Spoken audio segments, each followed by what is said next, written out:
What's up, guys? Today we're focusing on flexibility assessment. So the purpose of this lab is to gain assessment of the participant's flexibility. A number of key joints and movement patterns will be assessed to gain overall picture. Before we begin our flexibility assessment, here are some tools that we need. First, we'll need a ruler.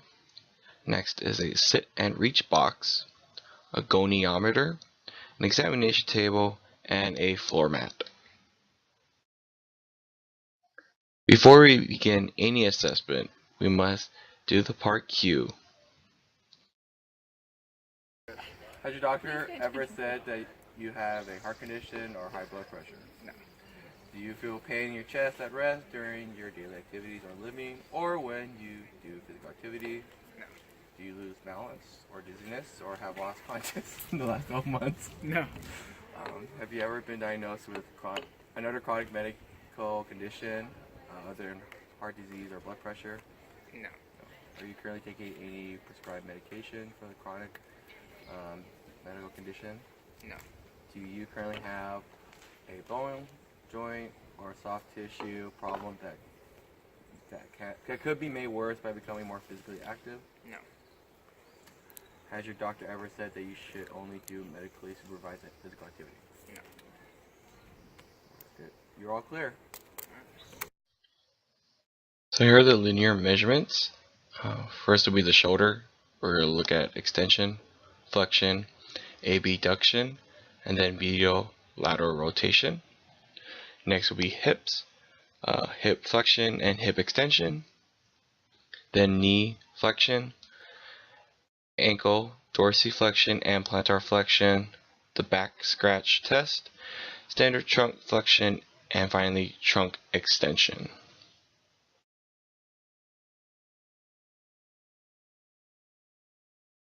So in the first movement of extension, have your patient in a prone position.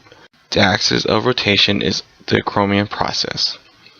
The stationary arm of the goniometer is the mid-axillary line. Movement arm is lateral epicondyle. Special consideration is that the elbow is slightly flexed and the palm faced towards the body. Record both left and right arm.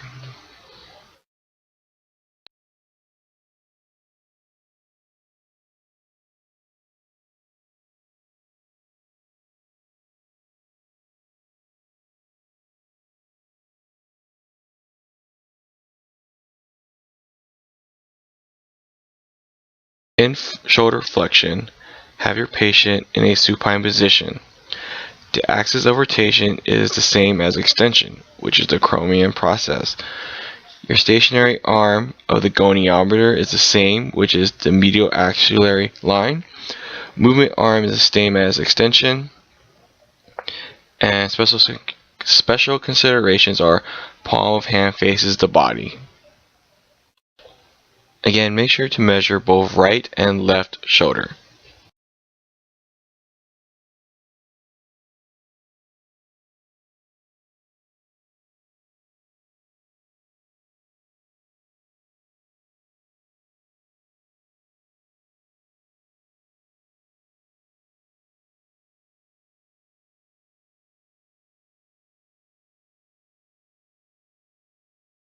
In shoulder abduction, have your patient in a supine position.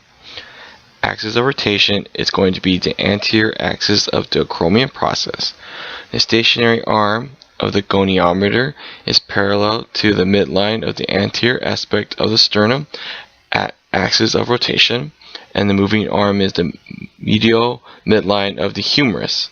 Special considerations are palm of the hands faces anteriorly, humerus is laterally rotated, elbow is extended.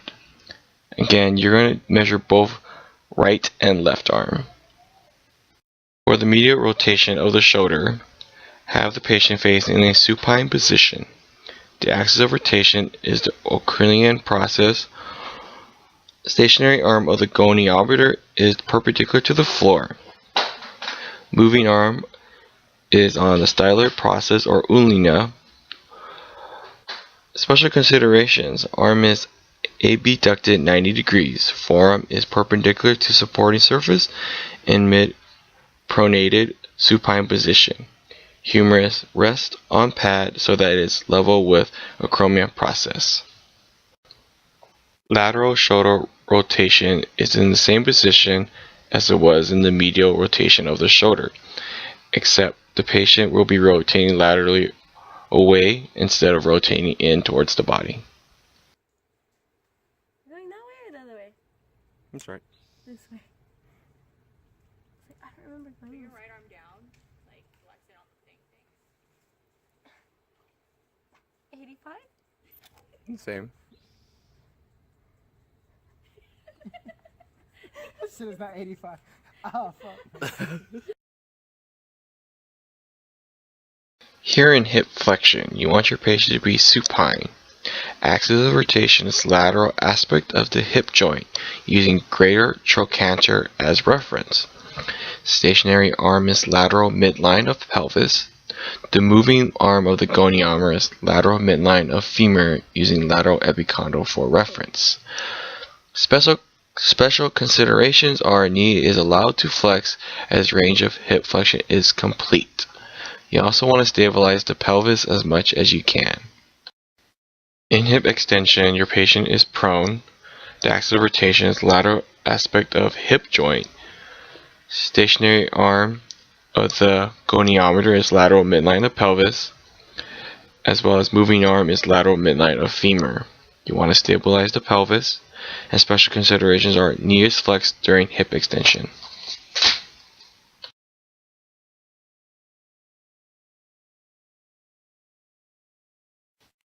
In knee flexion, have your patient in a supine position.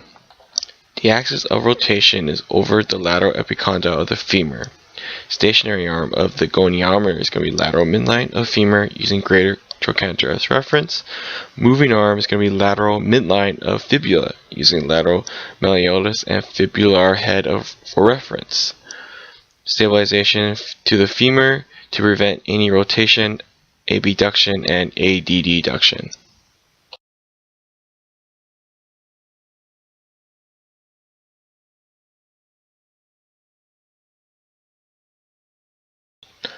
For the ankle, we'll be measuring dorsiflexion and plantar flexion.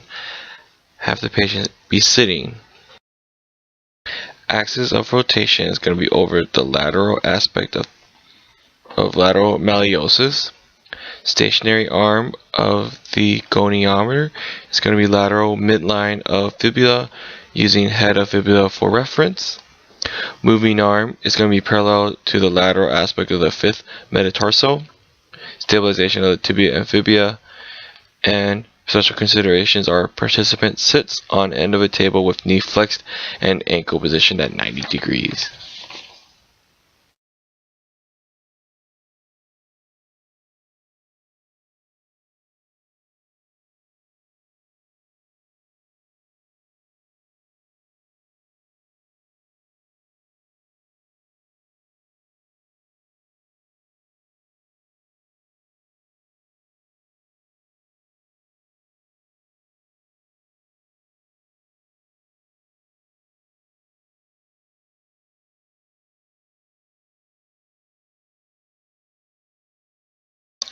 For the back scratch test, participant stands and reaches over the shoulder and down back with one arm. Reach up posturally and from the other side with the opposite arm. Measure the linear distance between the fingertips of the middle finger. If the fingertips overlap, measure the distance of the overlap and record numerically as greater than 1. Right is considered to be up, with the right hand reaching over the shoulder and down, right up.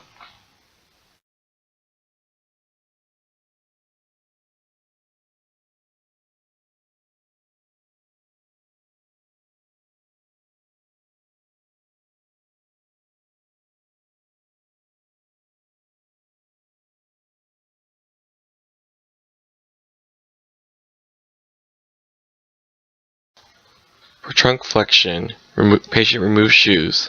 Sit on the floor, legs fully extended, and feet placed flat against the sit and reach box. Inner edge of feet should be about 6 inches apart. Place hands side by side with arms extended and reach forward. Reach as far as possible. While you're doing the movement, tuck the head down and exhale throughout, keeping knees extended and hands together. When you have reached as far as possible, hold the final position for 2 seconds. No jerking or bouncing. Repeat trial twice and record the maximal distance.